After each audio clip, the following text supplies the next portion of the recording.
Hey, everybody, I don't know about you, but as you've watched out over the world, the war in Russia and Ukraine is not just isolated to Eastern Europe. It's spread all over the world, and you can see it in market instabilities. You can see it here. People who do not think that that war is affecting you, all you got to do is look at gas prices. You look at your food prices. You see the global change that has happened. But you know something that's also affected investments as well. And I've said all along, legacy precious metals is your navigator. They're the ones that see you through to get to the next level. The good news about this is even with market volatility, market instability, you've got options. And gold prices are rising as investors turn to gold. And gold presents a hedge against this inflation and that protects you against the weakening dollar, which we are seeing. Legacy Precious Metals is the only company I trust to deal with gold and silver and the other precious metals. You need this investment. You need this as part of your portfolio to keep you buffered from what we're seeing in the world, war and volatility in the market. This is where you need to be. Call Legacy Precious Metals today. Be proactive about this. Get on board with it. Call them at 866-528-1903, 866-528-1903, or you can download their free investor's guide at legacypminvestments.com. legacypminvestments.com, your navigator in a volatile world of investments. Do you want to listen to a podcast? By who? Georgia GOP Congressman Doug Collins. How is it? The greatest thing I have ever heard in my whole life. I could not believe my ears. In this house, wherever the rules are disregarded, chaos and mob rule. It has been said today, where is bravery? I'll tell you where bravery is found and courage is found. It's found in this minority who has lived through the last year of nothing but rules being broken, people being put down, questions not being answered, and this majority say, be damned with anything else. We're going to impeach and do whatever we want to do. Why? Because we won an election. I guarantee you, one day you'll be back in the minority and it ain't gonna be that fun. Hey, everybody, it's Doug Collins. I don't know about you, but we're a week out of an election. I'm tired. And a lot going on. Politics is out there. We got a lot going on. We got runoffs in Georgia. We got everything else going on. But now is just a time for a break. I want to give you a break from the politics of the day. We're hearing it 24/7. You're going to hear it even more from me over the next few weeks on the podcast. But today we're going to have an episode in which I want you just to take back. We're going to go back in the archives, pick one up, just to make you smile, make you think. And thank you for all that you have done here on the Doug Collins podcast. We're about a year into the podcast, and it's amazing the results that we've had. Thank you for being a part of the Doug Collins podcast. And also don't forget the Doug Collins podcast /DC for our trip next spring to Washington, D.C. Me, Eric the Travel Guy, Lisa, we're all going to be there. Limited spaces available. Go to the DougCollinsPodcast.com /DC. Get all of the information. Sign up now. You'll get a discount if you sign up now and be ready for us in the end of April. Ready to have you there. So now, here's one from the archives. Hope you enjoy. All right, I am excited today. We got Bart Herbison here from the Nashville Songwriters Association. Bart and I got to know each other over what seemed like an eternity process, but it was really about 7 years, of a bill called the Music Modernization Act. And I had never in my life seen a group of people who wanted the same things, but also wanted to kill each other all at the same point as well to get there when you started dealing with this. Bart, number one, your dear friend, God bless you. Welcome to the Doug Collins podcast. So we can say anything. Can we curse? Well, you can if you want to. I mean, well, you got that shit right on the Music Modernization Act is all I can say. We are the craziest bunch of hillbillies I ever saw, and I don't mean because we're from the South, but the music industry's, we'll just say it's a chaotic group, so thank you for your leadership. We did something amazing, which I'm assuming we'll talk about later. So, oh my God, chaotic is not the word of this. If you're listening out here on this podcast, I don't know, a lot of people, I get a lot of things from people, they're working out, they're running. For the next however long we get on this podcast, we're going to go for a while. You're going to laugh. You're going to be saying, oh my God, I can't believe this. I mean, there's just a lot of things, but, and especially when it comes to dealing in Washington, but we'll get to that in a few minutes. But Bart is a unique, and I've told several people that you were going to be on today that we're just in conversation. One, by the way, my folks, Lisa and everybody says hello, but when I talk about the Nashville Songwriters Association, they ask, well, what is that? So, Bart, let's start off here by just sort of telling a little bit about, how you got into this and also about the Nashville Songwriters as well. Well, me first, a little hoity-toity. My father was a painter in Paris. A house painter in Paris, Tennessee. And look, we grew up in a rural area, somewhat poor, and music was the thing. Music, my grandma played piano in our little Methodist church, and everybody was musical in my family. 3 brothers played trumpet. I blew mine. The other 2 played theirs. And I guess at 16 years old, I got a job as a disc jockey at the local radio station, which was an NBC affiliate, and ended up doing some work on a national show they had. But a guy that grew up with me became a very famous songwriter named Jimmy Stewart. He wrote Brotherly Love, the last #1 for Keith Whitley, Little Less Talk for Toby, and I just was always drawn to that, Doug. Always drawn to, they just make this up out of thin air. And I said as a child, someday, somehow, I'll work with American songwriters, and I did. For us, the origin story, I don't sing, but remember, please release me, let me go. To waste our lives would be a sin. Release me and let me love again. That was written by Eddie Miller. Yeah, singing was not part of that too, right, Bart? No, that's why it took so long to pass the bill. But Eddie was a real Southern gentleman, and he thought we can organize the songwriters. There were only 80 songwriters total. 80 in the entire town of Nashville in 1967. And he reached out to all of them, and a lot didn't want to risk their career because even our friends within the music industry didn't necessarily want to see the songwriters, quote unquote, organized. But Eddie got Mary John Wilkin, Chris Christopherson, Felice and Boudleaux Bryant, Liz and Casey Anderson, a bunch of really important songwriters, and 42 risked their careers to become an advocacy group for American songwriters.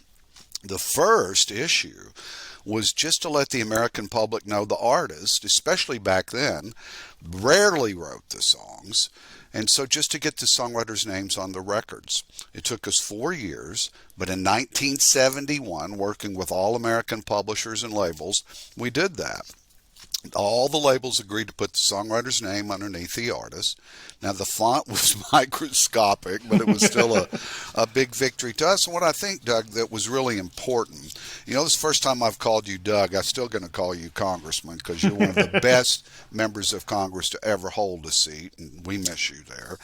But, yeah, we did that. And I think because Felice and Boudleaux, they were writing all the Everly Brothers hit, Liz and Casey Anderson were having some pop success. It was more than just country music, and so we are the songwriter organization that did something and stuck. And today, 54, almost 55 years later, we're the largest advocacy group for songwriters in the world. And it just continues. You know, and most people think, you know, the Nashville Songwriters, but y'all are not just based in Nashville, are you? No. We have 80 chapters around the world. We had 100 before COVID, and we'd slimmed up a little bit. But, you know, we represent songwriters in every genre of music, and obviously that's a U.S. copyright law. But as you know, with the Music Modernization Act, Congressman, what we do really, it travels around the globe. It has global repercussions. Copyright changes in America tend to navigate the globe shortly afterwards. Well, you just made a comment just a minute ago that I think a lot of people, if they're listening to this, you know, let's define a little bit of terms here, because I think you said something that was pretty interesting, but I think it's still true today, although you and I can, you know, sort of laugh and joke at the insiders part about how many artists actually write songs. But, you know, I've always used this example, you know, George Strait being the king of country music, you know, you know, undisputed, everybody loves George Strait, but George Strait has 60 #1 songs, of which he wrote none. Neither did Elvis, neither did Madonna, neither did Barbra Streisand. I mean, some of the greatest artists ever, that just was not their gift. And in the modern streaming era, songwriters get paid so little that we've lost, at one point, over 90% of the songwriters who weren't also the artists. Look, artists make most of their money from merch sales and ticket sales. Songwriters don't get any of that, so it's a tough and dying breed. It's a very difficult prospect.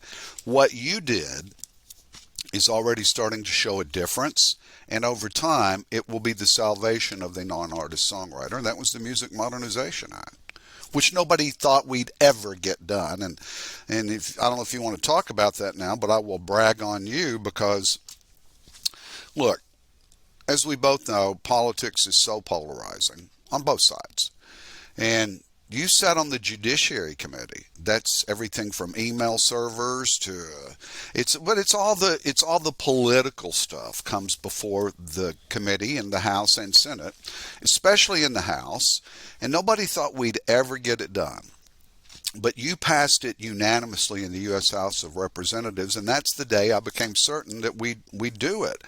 In some ways, I think that was a bigger accomplishment than passing the House and the Senate, because while you're trying to do all that, we've got senators, and I don't care which party you're from, I wish they'd change these rules where one senator can stop legislation.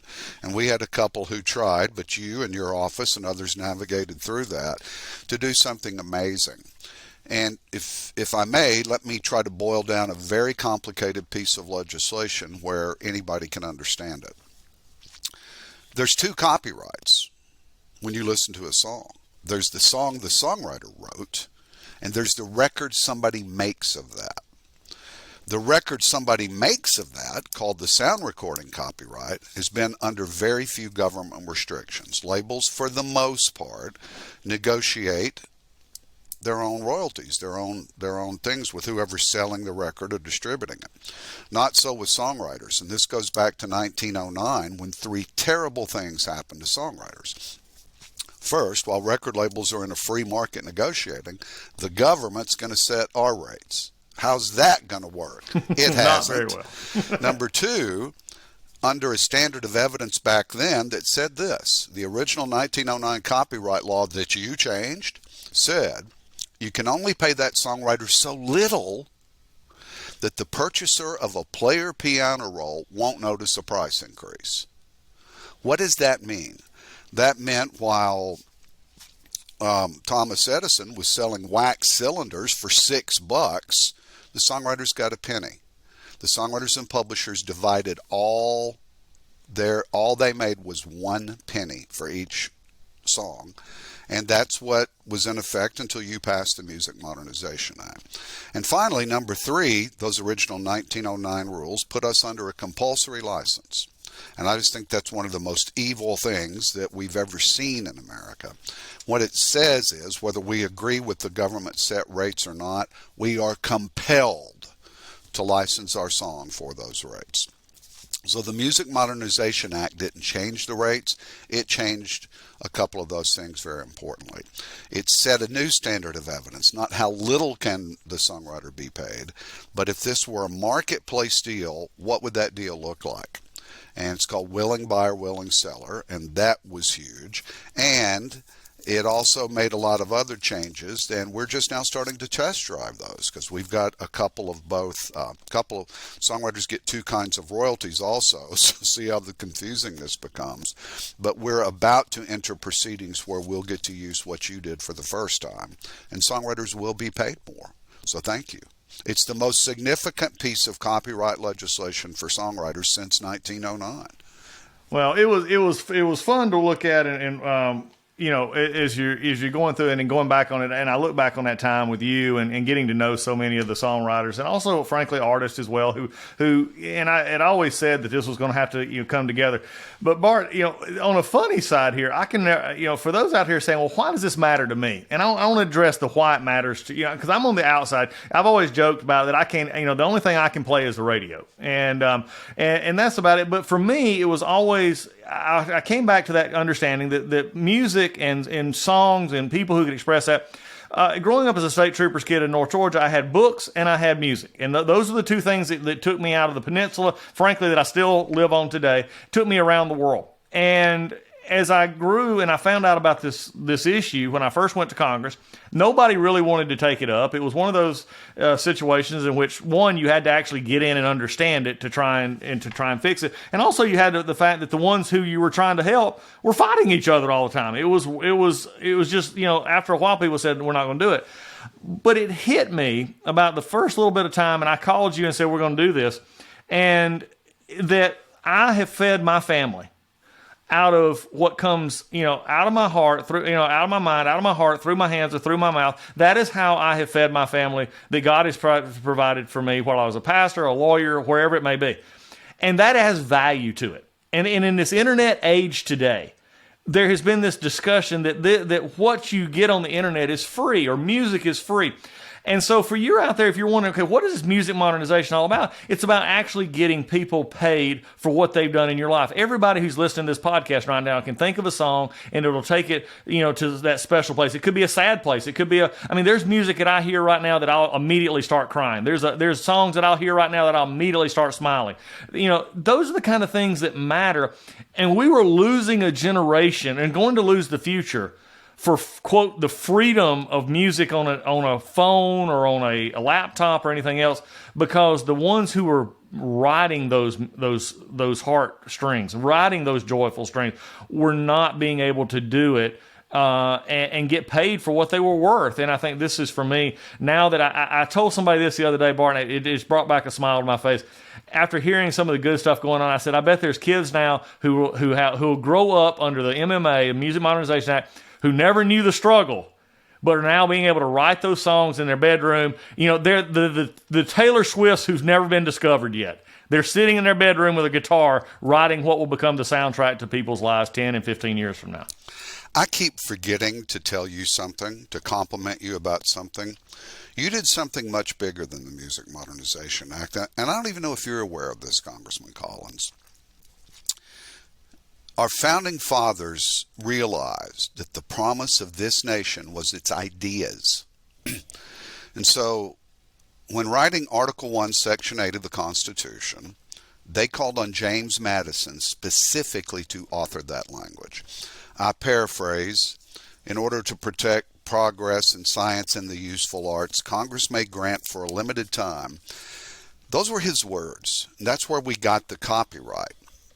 That was the life of the author plus another now 70 years, because they knew that was the importance of this nation. Its inspiration, its writing, its ideas. And you look back on the words those founders put together, and they still ring true today. But we lost that. America got away from that, especially starting with that copyright bill in 1909. Congress, I used to just get so frustrated, I would go into the office of some of your colleagues who held copyrights or patents. Yeah, great. And they just didn't care.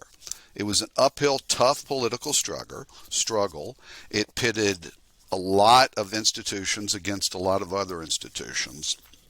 But somehow you, Doug Collins, in passing the Music Modernization Act, changed that.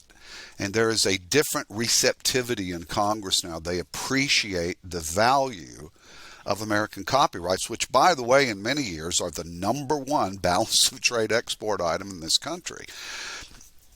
I want to say something else, and I'm not calling out the individuals whose names are on that bill, because typically the chairman of the committees, their names appear on the bill. But yours should be on it. And so should Lamar Alexander's. Doug Collins' name should be on the Music Modernization Act. I've done this a long, long time, and I've worked for a member of Congress.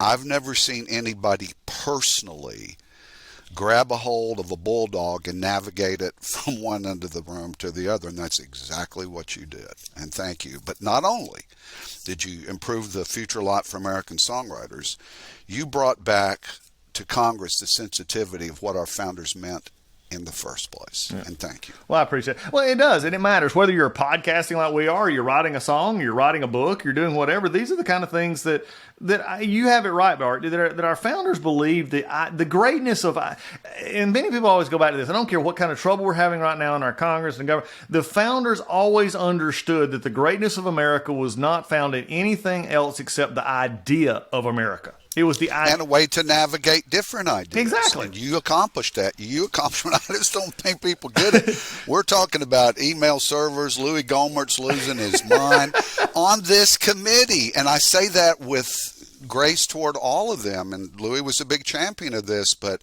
to navigate it through this committee, honestly, I still sometimes look back and go, how the heck did we do it? And you did it.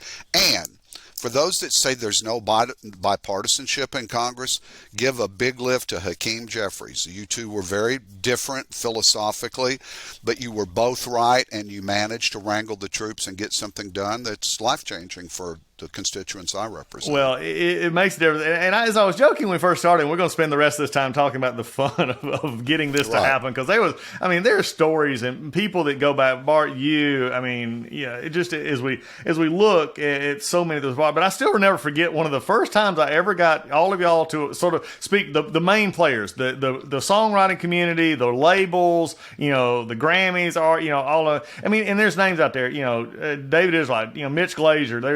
You can go on and on and on about people that were a part of this. But I can remember sitting y'all all in a room, and I would throw out something that I thought would be easy, and there was just this uneasy silence. And it was like, okay, don't you want to get paid? And I can remember, and I cannot remember who said this, Bart, but somebody said, well, that sounds good, but it'll never happen.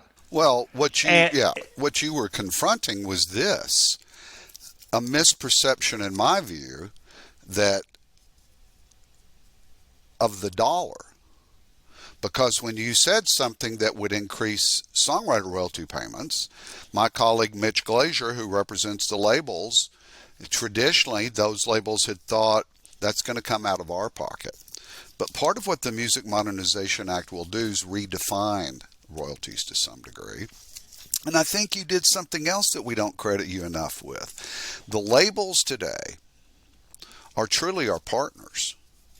And they have given up a lot of their share, understanding that as we grow the overall music pie, we're all going to prosper, and that lands squarely on you. I mean, there were a couple nights you called me like, are we done? And I went, maybe. But you somehow and your staff managed to get the parties back together and navigate us, and you took it home. It was unbelievable, really. Well, it made it, and I think that's the key. And it just shows that Washington, I'm still one of those simple guys that actually believe Washington still matters.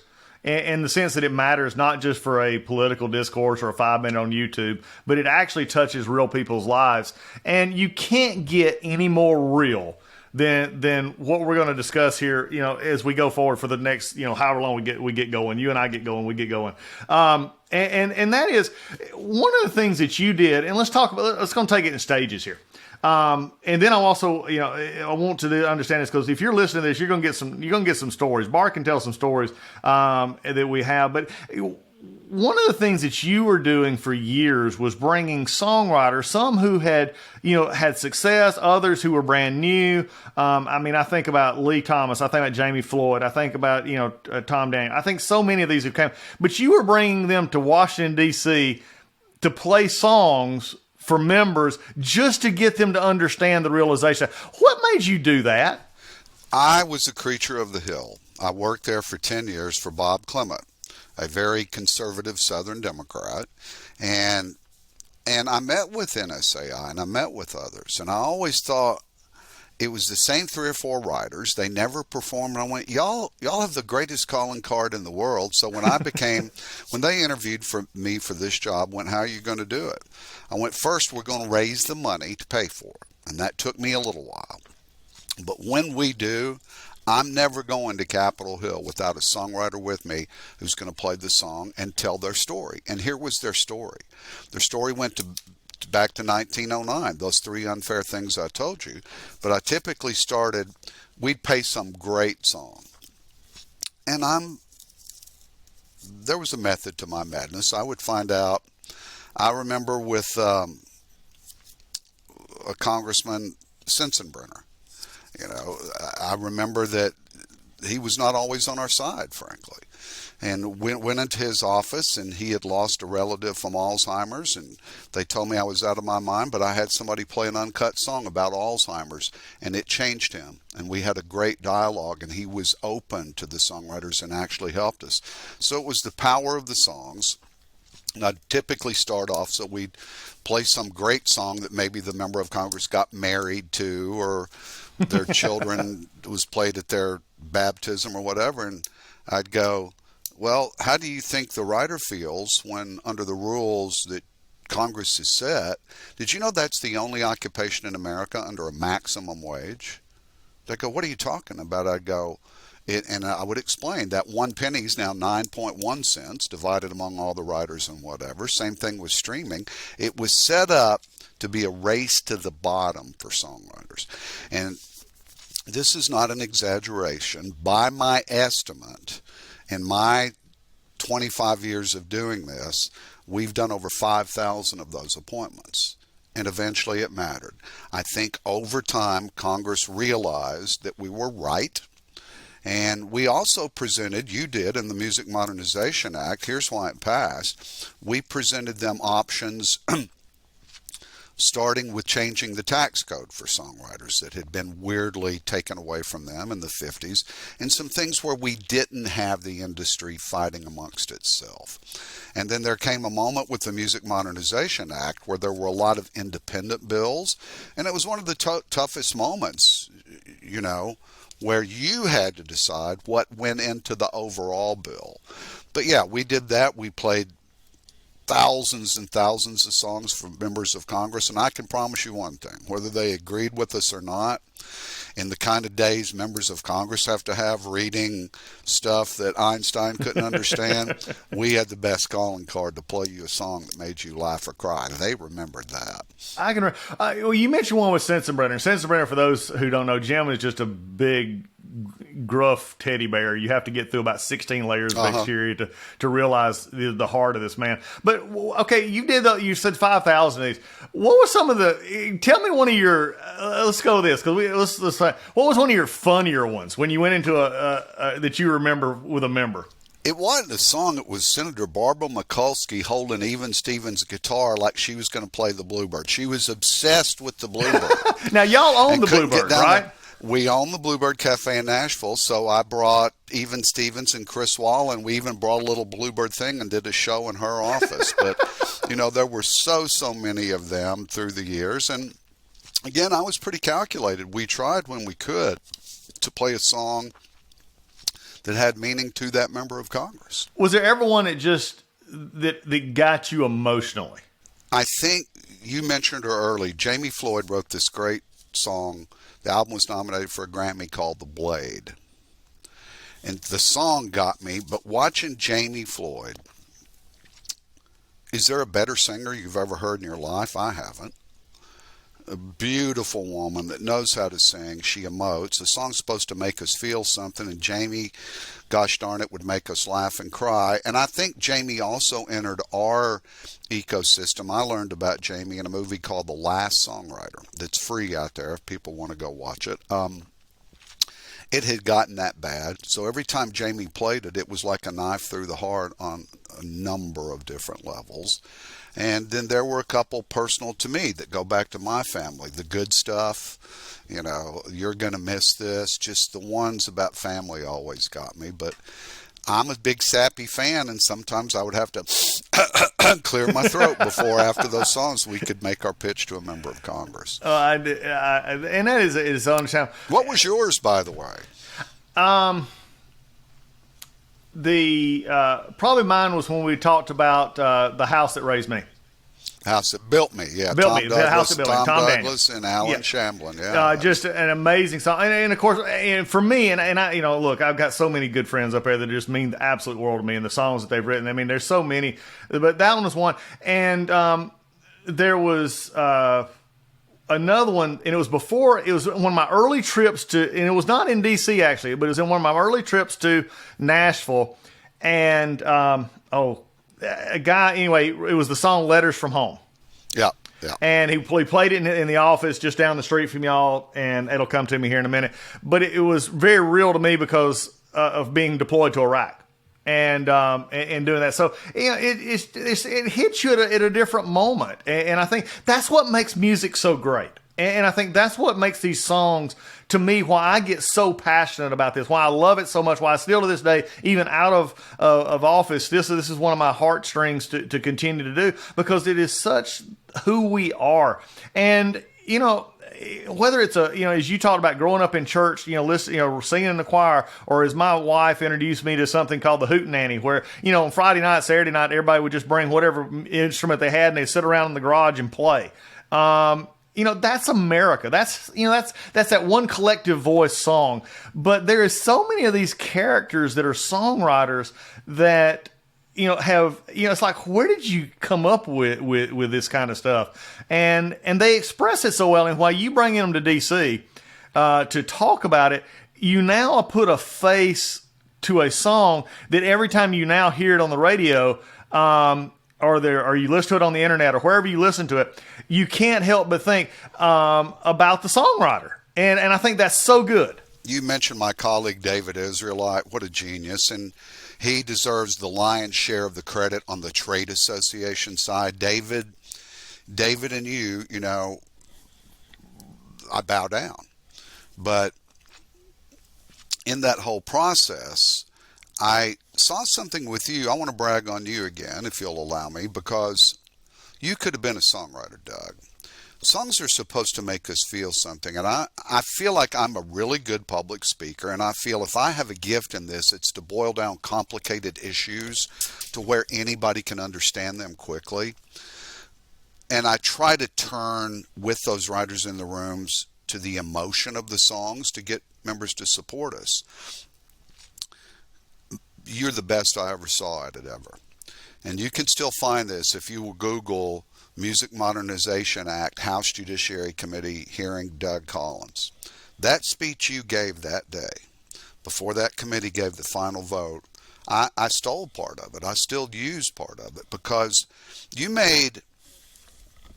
I think you really made those founding fathers, including James Madison, proud. You boiled down to, as the son of a state trooper, what those songs meant to you. What hearing that stuff on the radio was your window and inspiration to the world of imagination, and you used it as fuel to become who you became.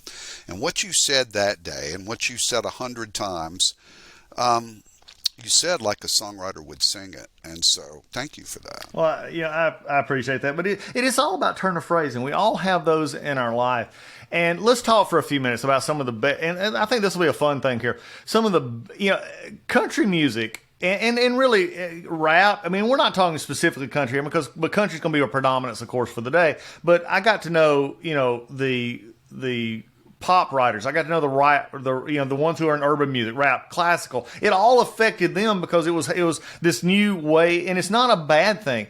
You said something earlier. One of my goals is that we were all thinking that the pie was only 8 inches wide.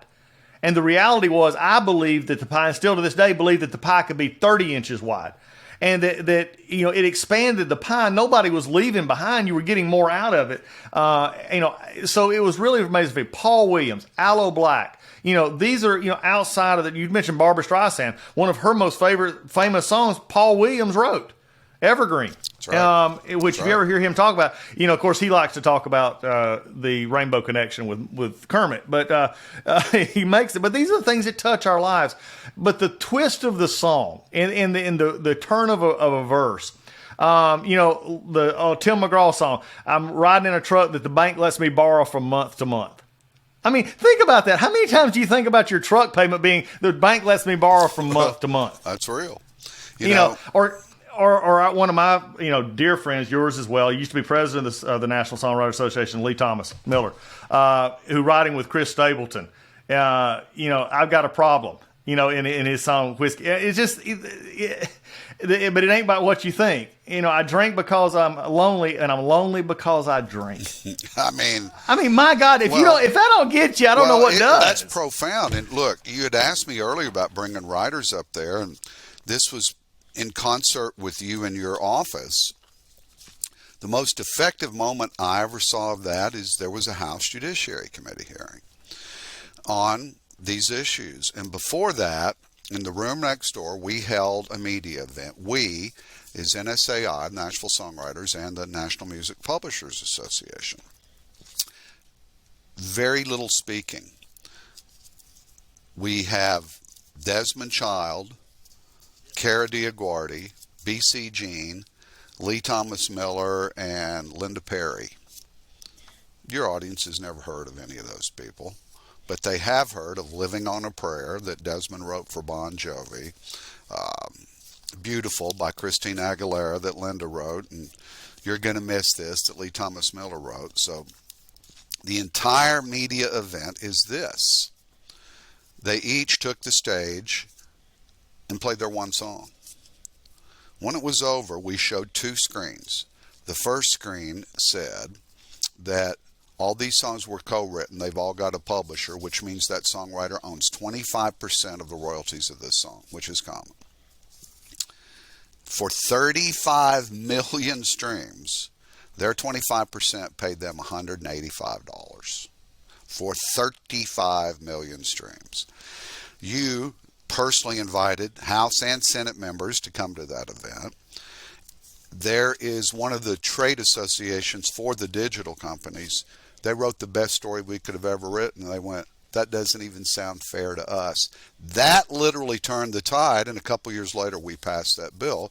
But we did it with the songwriters playing something great and then showing the inequity of how they were valued for it. Exactly. Well, and I think that's it. Let's dig into some of our, mine and your favorite people in the world, the artists, but also the songwriters. The songwriters are the ones that are the closest, that I have grown to love, so much, and I keep in touch with them, from texts and emails, and some of them, I want to stay in contact with more. But I see them growing, and when I talk to them, you sense, even through COVID, they're ready to get back out and go.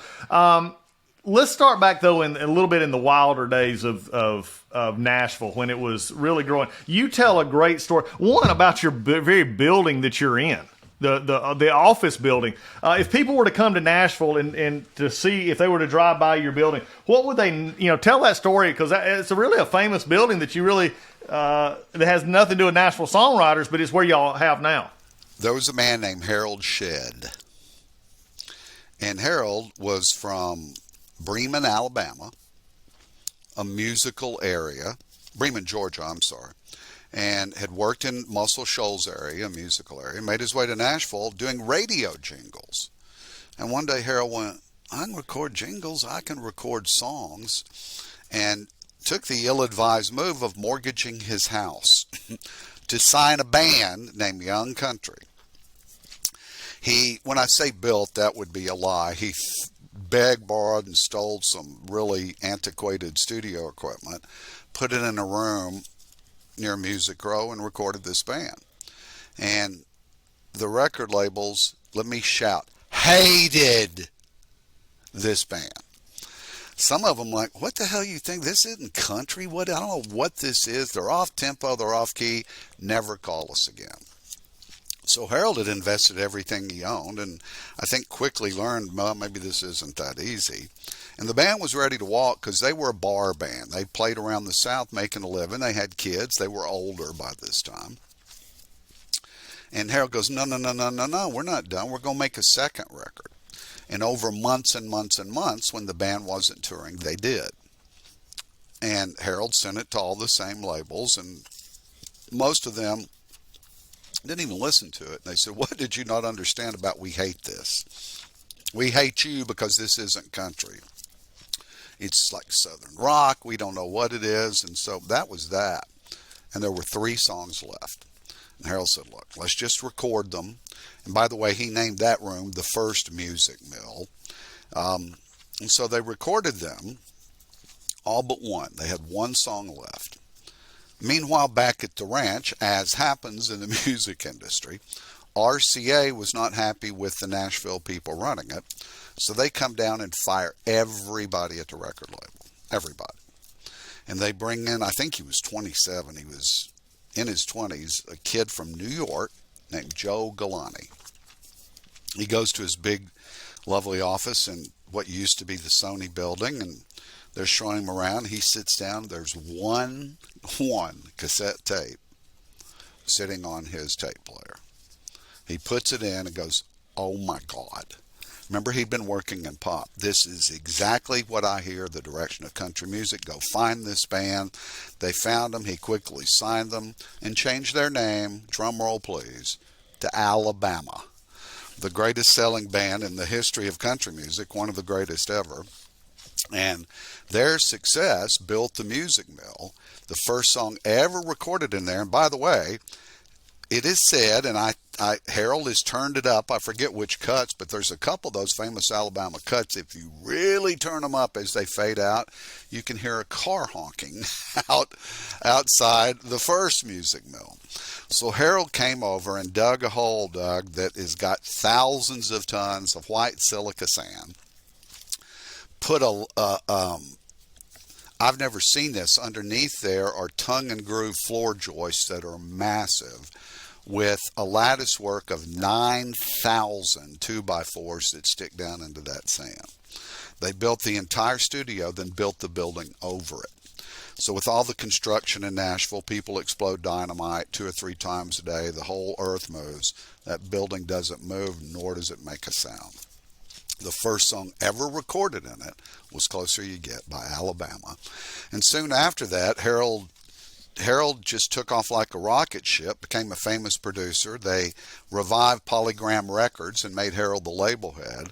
So quickly, these were all iconic acts that changed what got played on the radio. KT Oslin came next, then Shania, then Billy Ray Cyrus, then the Kentucky Headhunters and the Wilkinsons and the Kinleys. I think at last count we're up to 65 #1 songs that were written or pitched out of the music mill. The most prolific of which, written and recorded there, was Achy Breaky Heart. It is amazing. Now, you've watched a lot of people come, and now, before we get to some of the newer folks, your building sits on Music Row. If you've never been, and for those who, Nashville has become the destination place for bachelor parties, bachelorette parties, everything else in the world. But to come, whether it be to the Bluebird, and we'll get to the Bluebird too, because it holds a special place as well. But your building is not far from where a great story you told me one time about Elvis. Well, right across the street, and I don't know if you know this, you know what dedication is, and I get a lot of people that wrote for Elvis or knew him. I'm the biggest fan until I show them my left shoulder, which has TCB with a lightning bolt tattooed down my back. Taking care of business, baby. You didn't even know of that, but I've got Elvis's logo, which wins in my skin, which wins a lot of arguments. But there's these great 2 books by Peter Guralnick that start with Elvis's birth a little before. The first one is called Last Train to Memphis, and it starts with his birth in Tupelo and the family's journey there until the time Elvis is drafted to go enter the military. The second book is called Careless Love, and it kind of shows the slow downslide when Elvis got out of the Army all the way to the drug use in the later days and his death. But these are my 2 favorite stories from there. So the first one is, people forget, and I was fortunate enough through a man that's no longer with us named Joe Talbot to meet Chet Atkins and know Chet Atkins a little bit. Chet and Joe went to Maud's, the cafeteria. I think it was every Thursday or Friday, and they had lunch. It didn't matter. They had lunch. And Chet, Congressman, sat in the cafeteria picking his guitar. And Joe asked him one day, he said something, I think Joe already knew the answer. Why don't you sit there and pick that thing? And Chet goes, well, some people say I'm pretty good because I practice all the time. And that's what he was doing. So Chet was the house producer for RCA, and he produced the early Elvis songs. Chet was one of the few big stars, the only one I've ever heard of, that wanted a closing act. Chet wanted to open and have somebody else close because he went to bed at 8 o'clock. He was up at 3 a.m., I mean religiously. Had a farm. Chet was up with the chickens.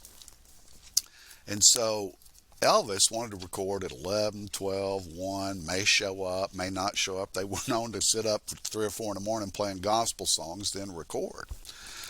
So Elvis had a guy named Lamar Fike that was sort of his liaison with RCA, and Steve Scholes was the liaison for the record label, and Chet called both of them and said, look, boys, and let's remember, they didn't like Elvis. Nashville didn't like Elvis. He wasn't country. They didn't know what it was. He's recording right there in the heartbed of Ferlin Husky and Patsy Cline. And so he said, it's 11 o'clock. We got 5 songs, none of this gospel crap. I'm locking the door. He shows up at 11. We're doing these 5 songs, and we're out. 11, 11:10, 11:20. Nobody's there. So Chet gets up to leave. And there's a 19-year-old tape copy boy there named Felton Jarvis. He goes, you know this board? He said, yeah. He threw him the key, said, you produce him. And he left. About 10 minutes later, here rolls in the Presley entourage. And for whatever reason, they hit it off. And they got their 5 sides. And except for Chip's Moment and a couple of other experimental things, Felton was his producer for the rest of his life. What does that mean? 4% of every record of Elvis Presley. My favorite story, though, is, and I would have been fighting some of the Presley camp, because not so much anymore, occasionally, but back then it was not uncommon for a big artist like Elvis to want part of the publishing royalties for a song before they'd record it. So once again, Lamar Fike and Scholes and these people were supposed to be clearing all these songs. It's 1965. They're all kind of getting fat and lazy. And they're over at RCA Studio B. That's this famous building you ask about across the street from us. And they got some sides they're supposed to record. And Elvis walks in, and some like kid, 19, 20-year-old kid, is just screaming at Scholes and Fike, and he going, I don't give a damn. I'm in this for Elvis. My whole generation, I want to be an artist because of Elvis, but I'm not giving him the publishing on my song. Well, they see Presley walking up behind him. The kid doesn't. And Elvis like puts his finger to his lips like, shh.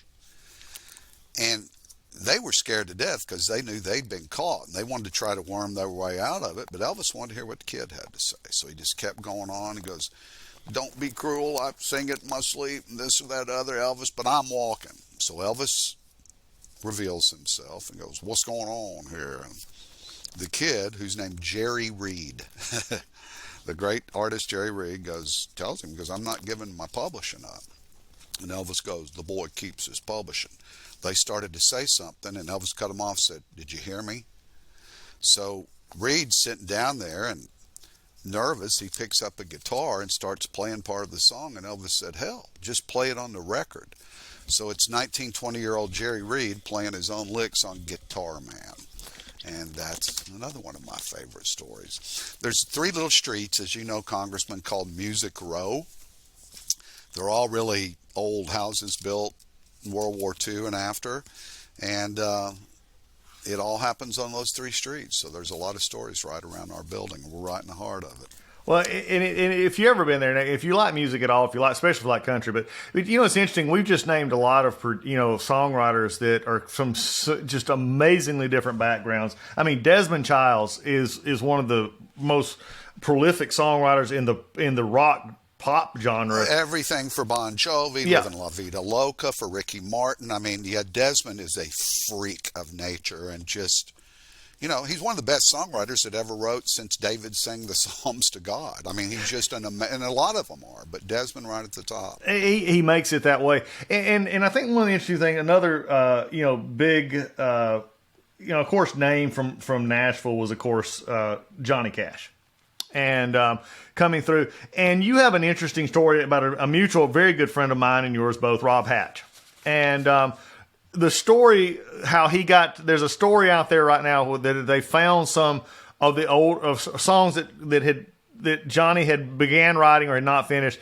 That is sort of isn't that sort of like this sort of encapsulate what we're talking about with this songwriting culture? Yeah. I mean, Johnny wrote a lot of songs, but a lot of his biggest hits he didn't write. And a friend of mine was the only son of Johnny and June. They had children both from previous marriages, but John Carter Cash.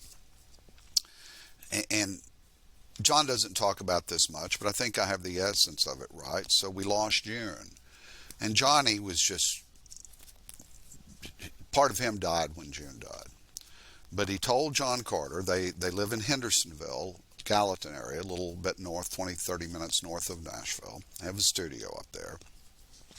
And he gave him a list of, it was, I think, 200 or 300 songs. He said, let's record these. And John Carter was a young emerging producer.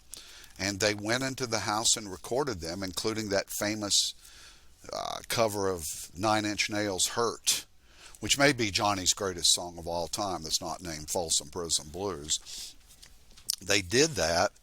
And it was just a day or two after they finished those songs, because Johnny wanted to record them, that he passed away.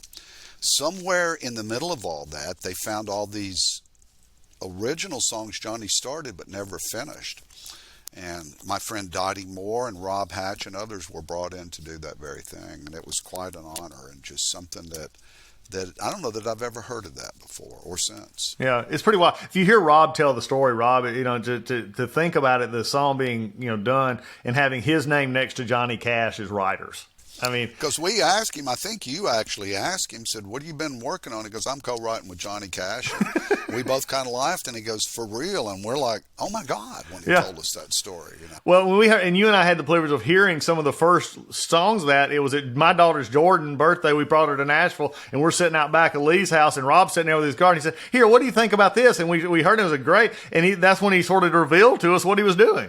Well, the song breaks out pretty much anywhere in Nashville, especially if I'm around. But I have to tell you, Jordan's birthday was my favorite sort of impromptu guitar pull we ever had over at Lee's house. It was so fun. And, I still predict she's going to end up writing before it's all said and done. So yeah, she does that all. Another fun story that and songwriters are characters in their own way. I mean, you got Dallas Davidson, who's become a dear friend, Georgia Boy. You got Ben Hayslip. You got of course, Red Atkins, who's Thomas's daddy. You got Thomas, of course, himself. But there's one out there. There's another one, Lee Thomas, we've talked about as well, who is just. Again, I'm going to brag on you and Lee and so many others who carried this torch. I mean, if it wasn't, y'all could have gave up. Y'all could have said, we're just going to try and do the best we can.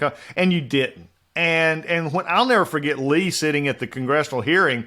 And I said one time they were going around him. And I said, why don't y'all talk to the one that actually impacts?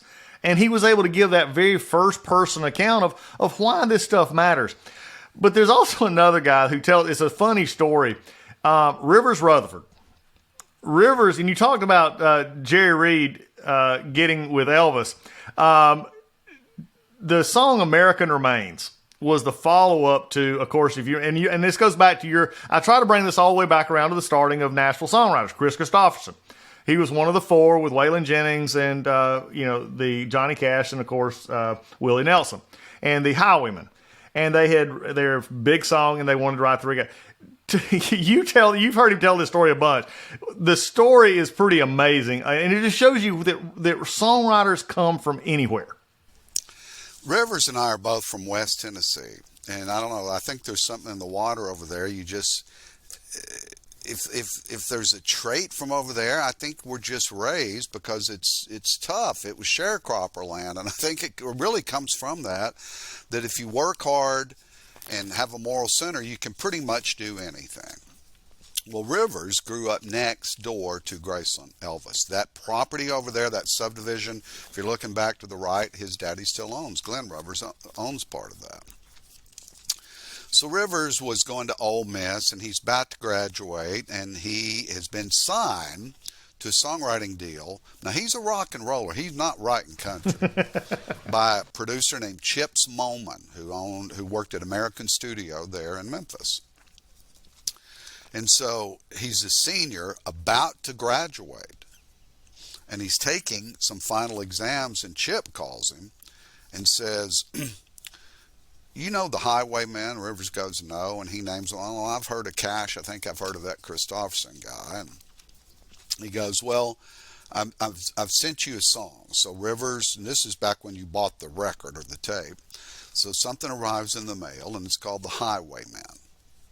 And that's Johnny, Chris, Willie, and Waylon. And so Rivers calls me back and goes, that's country? He goes, oh my God, I love that. He goes, well, good, that's your homework. Write the follow-up. Rivers goes, that ain't no problem. He goes, Rivers, people have been trying to write the follow-up for 4 years, including those four guys. They can't write it. It's just an exercise. Well, so I want everybody to go listen to The Highwayman, then listen to the follow-up called American Remains. So Rivers just nails it. I mean, I'm not so sure I don't like American Remains better than I do The Highwayman. So he's got it. Well, Chip ain't answering, and somewhere along the way, Chip had told him, that these guys were going to be recording soon. So Rivers makes his way to Chip's house in a, nice gated area of Memphis with alarms and all that. Nobody's home. So Rivers thinks, well, this is West Tennessee. Boy, I'll just jump the fence and go up there and leave it at his door. So Rivers jumps the fence till he hears this, and while the Dobermans come, So Rivers didn't know they had Dobermans. He climbs up in a tree, and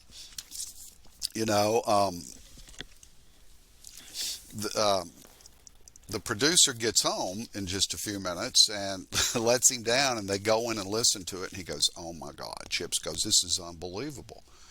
What are you doing?" I think it's the next day, Congressman. It's within a day or two. And he goes, "They're recording it. Can you meet us up there?" And Rivers goes, "Yeah." And by the way, he didn't get to take the final exam, and I'm not sure if he ever got the degree later. They wouldn't give him his degree because Rivers chose to go to that studio. So he goes to the studio, and somehow, I'm not sure, he walks in, and there they all sit. He may have not known it. Maybe Chips just sent him up there. Anyhow, he walks in, and there's Chris and Waylon and Willie and Johnny. And he's like, "Oh, my God." So Johnny sings his part first, and he can't get it right. He can't get the melody part right. So they tell Rivers, go in the booth and show Johnny how to sing. So Rivers jumps up, and he's like, vim and vinegar, and he goes in and shows Cash how to sing it. Then he walks out, thumping his chest a little bit, mentally at least, and he goes into the control room, and Waylon's sitting there, and Waylon, they take a break a minute later, and he goes, "Is you scared?" Rivers goes, "No." And Rivers said, "I wasn't giving it up for any of them. I scared to death because I wasn't going to tell them." Waylon goes, "You ever been in the studio with an artist before?" And he goes, "No." And he goes, "You know who that is?" He goes, "Yeah, it's Johnny Cash." And he goes, "You wasn't scared?" Rivers went, "No." Waylon sat there for a minute and finally goes, "Shit." And that's the story of the song. But I will tell you that most of what the writers we deal with, they don't write for assignments. That's a different kind of songwriter for Broadway or film and television. I don't think there's ever been a better follow-up song written, number one, and number two, certainly under those circumstances. You're going to agree with me. Go listen to The Highwayman, then American Remains. Yeah, it's just amazing. And now for those listening to this podcast, you'll never have the same idea about those songs again. It's just... and check Rivers out on YouTube doing it too. Rivers Rutherford, he should have been the next Elvis. He's as good as any artist that ever stepped up behind the microphone. He's the most entertaining songwriter, one of them that we've got. Well, and I think that leads us to a point I wanted to talk about. And we mentioned it briefly, and I think this entertainer part... Sometimes when we get the idea of a songwriter, and I know, I did, beforehand, you have this idea of somebody sitting in a room, just writing, or they, sort of the shy, backward. But the reality is except for just a few things, many of these songwriters could have been the artists, so to speak. Their voices, their talent is just, but they chose to do what they do. The Bluebird Cafe over the past decade or so has become the symbol of Nashville in many ways. And I think, you talk about it with Barbara Mikulski, you've talked about it with others, but this idea of writing and this idea of the songwriter round, how did y'all come to be a part of own the Bluebird, and talk about that meaning? Because whether it's the song, whether it's the TV shows, Nashville or others, the Bluebird has become that sort of center point for country music. Right. Well, I love to talk about the Bluebird, and the story begins in 1982 with a lady named Amy Curlin. Amy and her buddies were part of a new generation. They wanted a better planet, and they wanted to leave something behind. They cared about the environment and things like that, and so it started with, and you've been to Nashville, go try to find a salad back in 1982. Everything at lunch was fried, or it had pork around it or something. And Amy goes, "We're going to have a healthier lunch place." So that's how they started it. And nobody came. So Amy started having some entertainment, but her buddies were rock and rollers. And, I think they would describe themselves as cutting edge hippies. And so they had a lot of bands over there. Congressman, you can't even get a band in the Bluebird. The Bluebird only seats 99 people. Now, let me just interject here. Everybody has this idea of the Bluebird, especially from Nashville. The TV shows and everything else. Tell them where if they've never been to Nashville in the Bluebird, Explain to them where the Bluebird's at. If you head out of town on Green Hills and you get to McDonald's, you've gone too far. It's in a little bitty strip mall, and the light doesn't work, hasn't for 40 years. The street sign, it's hard to see. The reason you know that it's the Bluebird is there's a line of people a half mile up Hillsborough Road. It's very nondescript. It's a strip mall. It's a strip mall. The Bluebird is tiny. It seats 99 people. And so it just still isn't working. So one night, Amy had some buddies who were songwriters, and they decided to put the seats in the middle of the room, and that's where Songwriter End the Round. Look, did it happen somewhere else before? Maybe, I don't know, but that's certainly where it was popularized. So each writer would play a hit song. The other three who weren't playing would accompany that writer, and a lot of them were co-writers, so they knew this stuff. But the stories about how they came up with the song or lives that it's touched, stories like we're telling now, it's almost a play with the songs as a character. It was packed.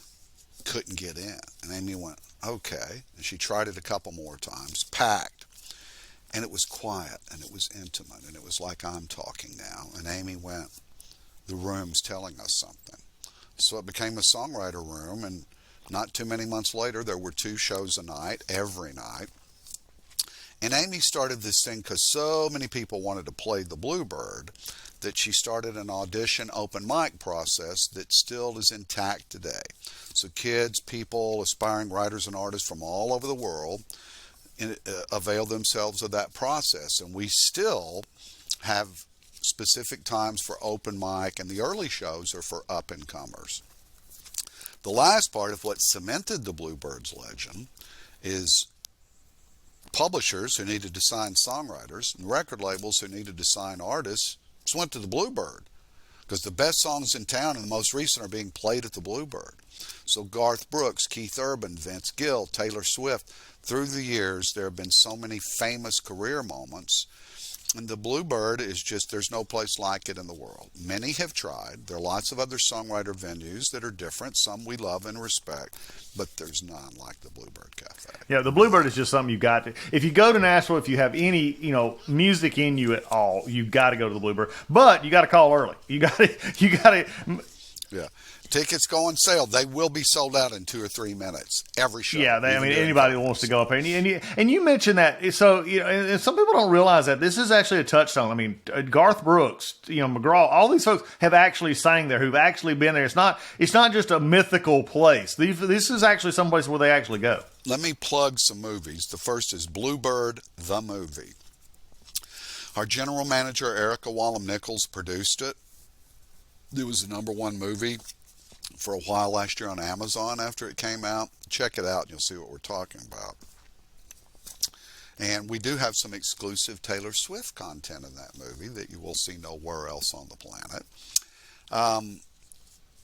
We've got a movie about what you were doing. It came out before the Music Modernization Act, the one starring Jamie Floyd, Jason Isbell's in it, a lot of people, called The Last Songwriter. It's free on the internet.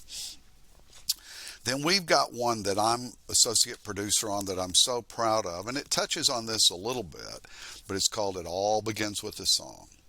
And it's out and available on Amazon and all the streaming platforms now. And do yourself a favor, and you will have a different appreciation. And I'll make you a bet, if you're a music fan at all, you will get up early and stay online until you do get into the Bluebird Cafe after you see what happens over there. So it's personal. You can't see music. Amy Curlin says something in the movie, the founder of the Bluebird. Isn't it everybody's dream to have your favorite, coolest musicians come play in your living room? That's what this is like.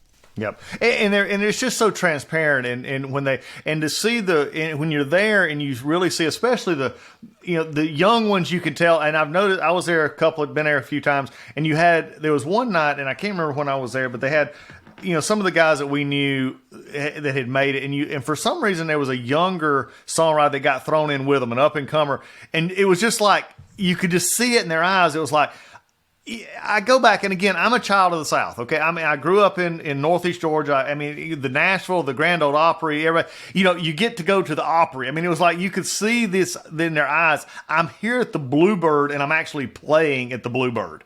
kind of thing.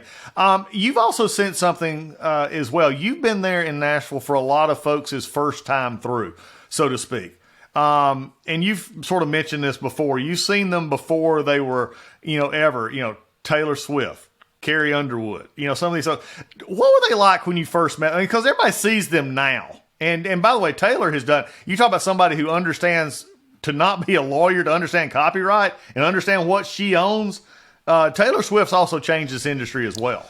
They all have a commonality. They all start in some little town somewhere. There's only 2 or 3 actually from Nashville, and I don't know why. We've all got theories about that. And music's what they have. And it's commonly, they're not necessarily always rich families, but for whatever reason, rich or poor, music means something to you. You start in high school, and they make fun of you. Taylor was made fun of up in Pennsylvania. It's common that there's that songwriter guy, or that's that weird songwriter girl.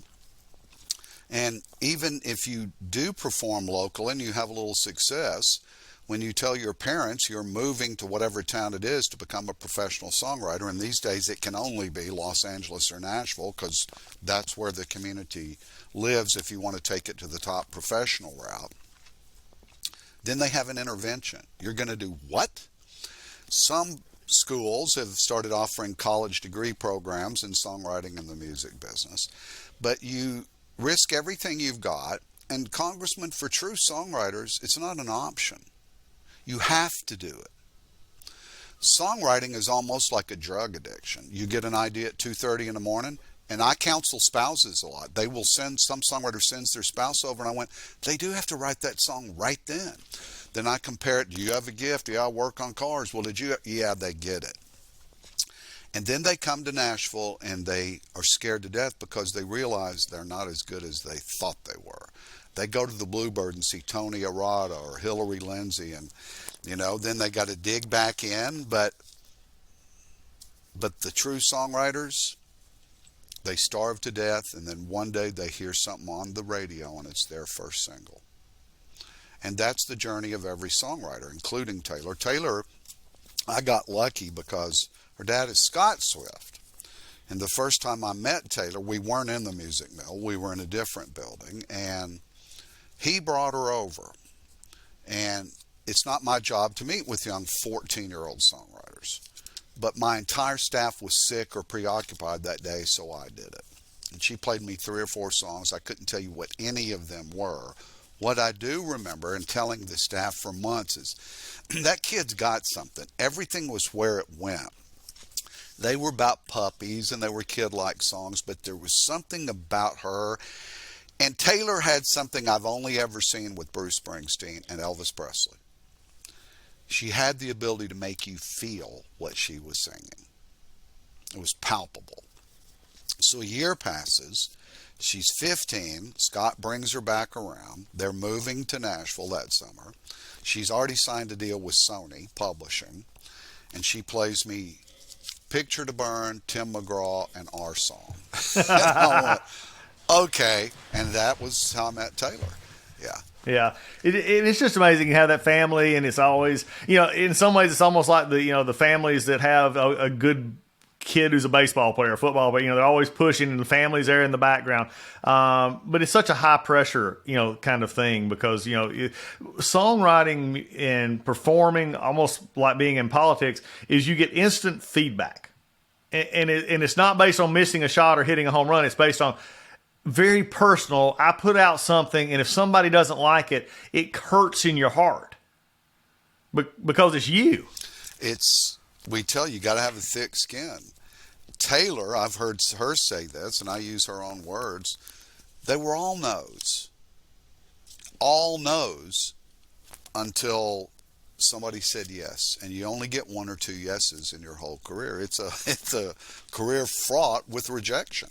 Where do you? But before we're going to get to somebody here in a minute. We're going to probably wrap with this person. But before we ever get there, though, I want to deal a little bit now.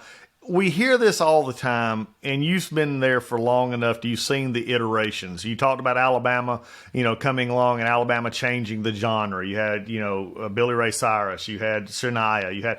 And then you had, of course, the elephant in the room, if you would, Garth Brooks, who just came along and just changed everything. But then you have those in Nashville who say, "But I still like the old Hank Williams, and I like the old Furlin Huskies and all the old country." And where is the old country again? Chris Stapleton coming along. Where do you see country right now? Well, it's a melting pot, and Nashville's always about 5 to 10 years behind social trends and anything else. Bro country. Remember when everybody looked exactly alike? All the songs were about alcohol, the truck, some relationship that we won't get too deep into on the podcast. That's what they were about. And so Sugar Shaker. I sat down with one of the 3 major label heads in Nashville one day, and I asked him why, and he goes, we get all this criticism for it, but it's not that we don't want to sign females. It's not that we do this, that, or the other. Bart, 100% of our money's on live music. We lose money on records, and they do. You make records today so these artists can have concerts. And so it used to be that when record labels made money, it was only on sales. But there is no sales money anymore for most artists. And so it's a 360 deal.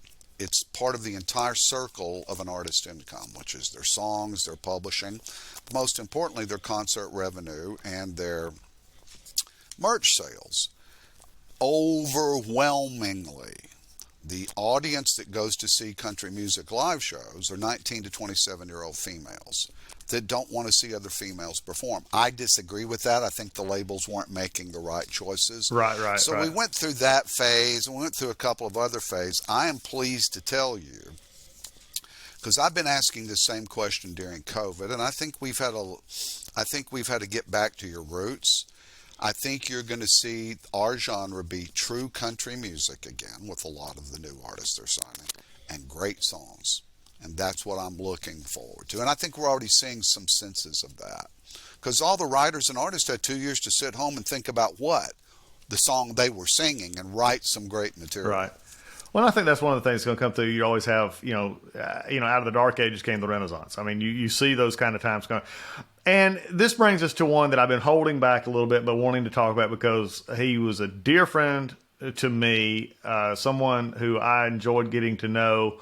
He was, I know, to you, but he encapsulated to me. I mean, I grew up in the 60s, 70s, so the Jerry Reeds, the Conway Twitties, those. I mean, that was for me that country music. Chris Christopherson and all that. But then there was one who just sort of transcended not only being an artist, but being a writer, but being a movie star, a TV personality, and that was Mac Davis. And Mac, for those who, if you were to introduce this audience a little bit maybe to Mac, I think he encapsulates the modern day songwriter who is sort of the jack of all trades. There was a time in the early and mid 80s that Mac was they actually rank this, the most recognizable star on earth. Mac had written a bunch of famous songs for Elvis and Bobby Goldsboro and others, songs like Watching Scotty Grow, Little Less Conversation, In the Ghetto, which led to Mac's own record career with massive songs like I Believe in Music, Texas in My Rearview Mirror, etc., etc., etc. But he got a TV show, a summer replacement show in the late 70s, the Mac Davis Show, which turned into movies, North Dallas 40, The Sting 2, a whole list of movies, which also led him, after he got sober in the early 80s, to star in the Will Rogers Follies. So TV, radio, music, film, and Broadway. I've learned through the years, and you probably have too, Congressman, it's sometimes, more often than not, I'm disappointed when I meet my heroes, because it's not what you think of them. 100% opposite with Mac Davis. He was the most humble. Another one of his songs, hard to be humble when you're perfect. Mac and I grew close, so this would have been the summer of 2019, out at his house, helped convince him to move to Nashville, which he did. Back to Nashville, back to his roots, get off the Bel Air golf course, come back home and write some songs, which he did. And his home in Nashville is beautiful, by the way. It's unbelievable, and they loved you and supported you, the Davises, and Mac did. And so we're talking one day, and Mac tells me this unbelievable story, not when he was famous from his childhood. And you know me, I'm persistent, if nothing else, to the point of being annoying sometimes. And like, Mac, you got to write a book. And it hit him wrong. And he stopped me and he goes, Bart, my real friends are friends. They don't think of me as the famous Mac Davis. Every time I tell you something I don't want to hear, you got to write a book. Well, that hit me the wrong way. And I said, all right, I'm going to make a deal with you. You give me 1 minute to tell you why, and I'll never bring it up again. And Matt goes, 59, 58, 57. I said, all right. I said, but what I'd actually said, and you got to listen without predeciding. You need to really listen to the reason why you should do this. And he goes, 59, 58. And this is what I said. I said, you owe it to people like me. You've led one of the most extraordinary lives, famous and non-famous, and you owe it to the fans like me who care about that. And I thought, well, you've really overdone it, because he turned around and walked away from me. Not far, but he walked away from me. And you know, in these instances, 10 seconds is an eternity. Mac didn't say anything for the better part of a minute. I'm like, well, I need to be getting ready to go on to the house. And he turned around and he goes, all right, let's start Sunday. And that Sunday, September of 2019, it would have been September of 2020. Let me make sure I got the year right. We started an interview every Sunday for a year. And I interviewed him about his life. We had one to go. But I needed to talk to his wife, Lise, because Mac didn't remember some dates, and I did. We needed to get some context to ask the right questions. We set up that interview, and she couldn't do it. Mac said, well, we'll finish in a week or two. I said, no, let's go on and finish it today. And he said, all right, and we finished it, and he died the next Sunday. So for a year, from September of 2020 to 2021, I worked on his biography called That's Where Songs Come From.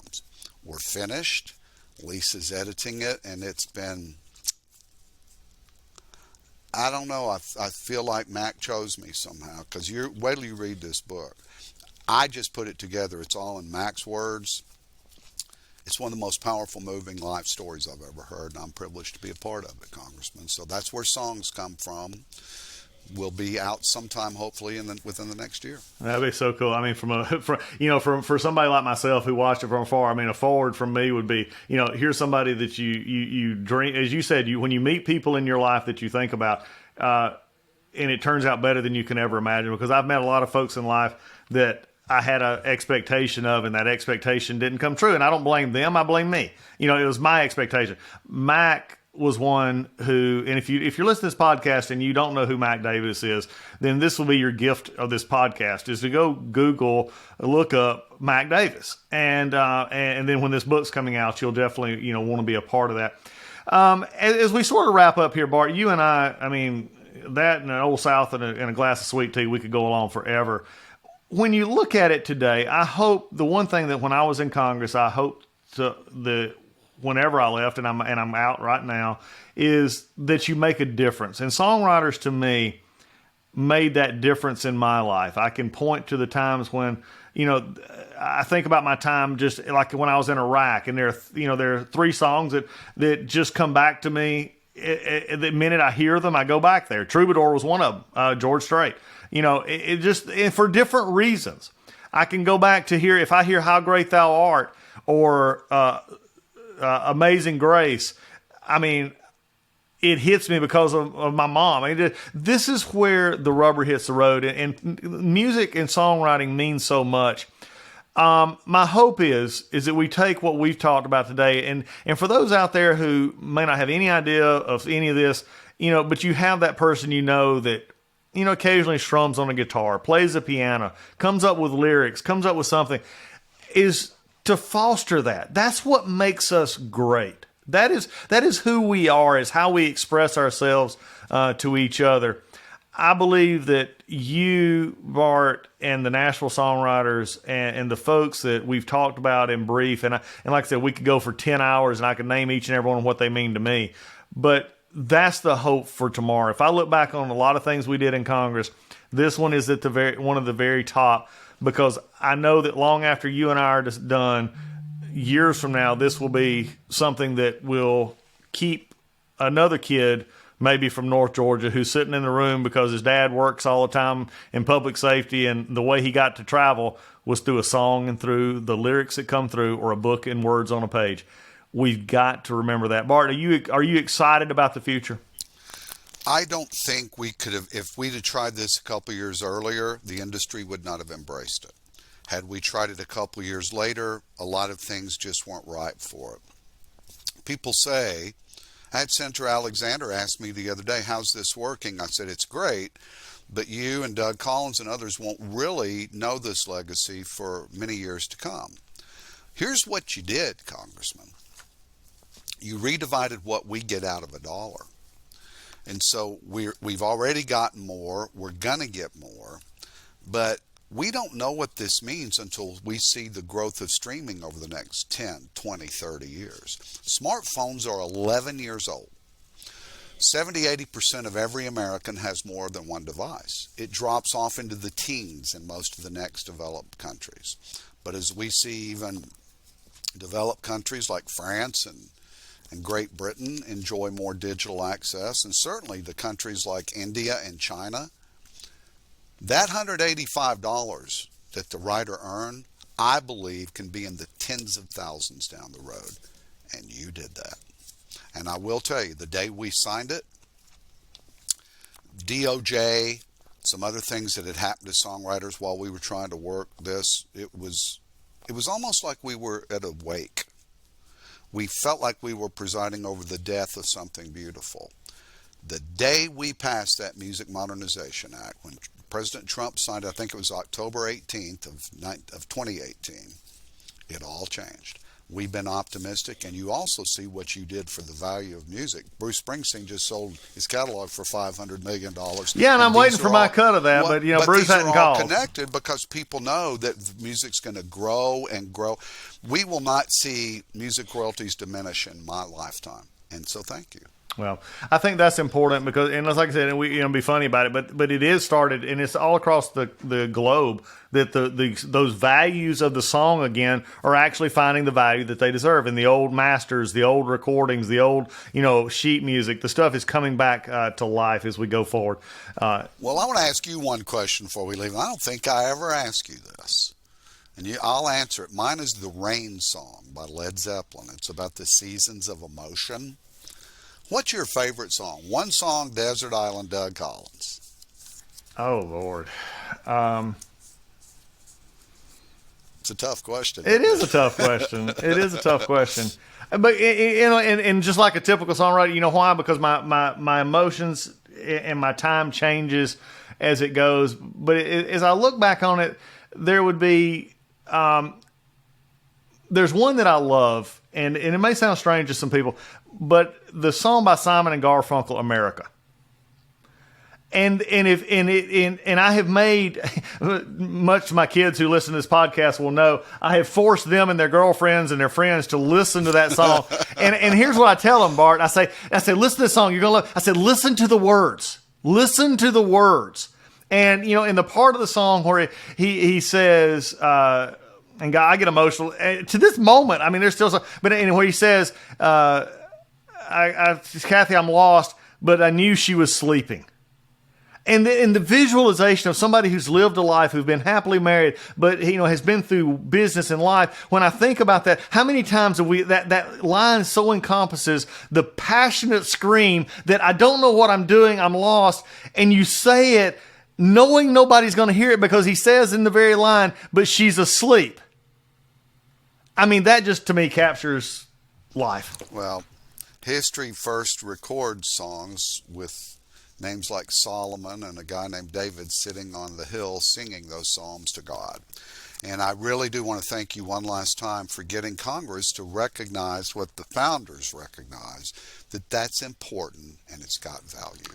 Well, it's got to continue, folks. This has been one of those podcasts that I love, and we're going to have more on this as we go through, because hopefully I'm going to have on some of those very songwriters that we talked about today. I'm going to have them on for in-depth. We'll actually play some of their stuff and tell those stories in a mini way and as we go forward.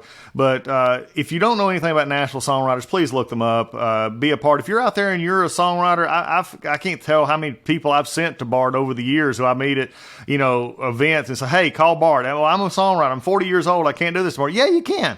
You've got something inside you, and I'll keep sending. But look them up. Talk about them. You can always find a great way, because Bart is amazing. He's done great work along with all the folks we've talked about today.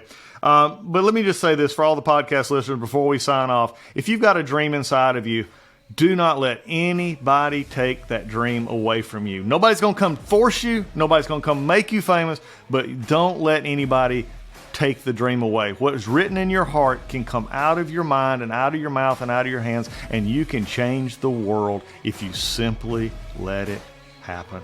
Bart, thank you so much for being a part today. Thank you, and amen. Hey everybody, MyPillow. I just wanted to let you know MyPillow is having the biggest sheet sale of the year. You'll have to help. You have all helped build MyPillow into an amazing company that it is today. And now Mike Lindell, the inventor and CEO, wants to give back exclusively to his listeners. The Percal bed sheet set is available in a variety of colors and sizes, and they're all on sale. For example, the queen size is regularly priced at $89.98, but it is now only $39.98 with our listener promo code. Order now, because when they're gone, they're gone. You're not going to be able to get it. These Percal sheets are breathable. They have cool, crisp feel. They come with a 10-year warranty, 60-day money-back guarantee. Don't miss out on this incredible offer. There's a limited supply, so be sure to order now. Call 1-800-986-3994. Use the promo code Collins, COLLINS, or you can go to mypillow.com, click on the radio listener square, and use the promo code Collins, COLLINS. Lisa and I sleep on these sheets every night. You will want to have them as well. They're a wonderful product. Go right now, either 800-986-3994, code word Collins, or go to mypillow.com. Also use the code word Collins to get this discount. You will not regret it.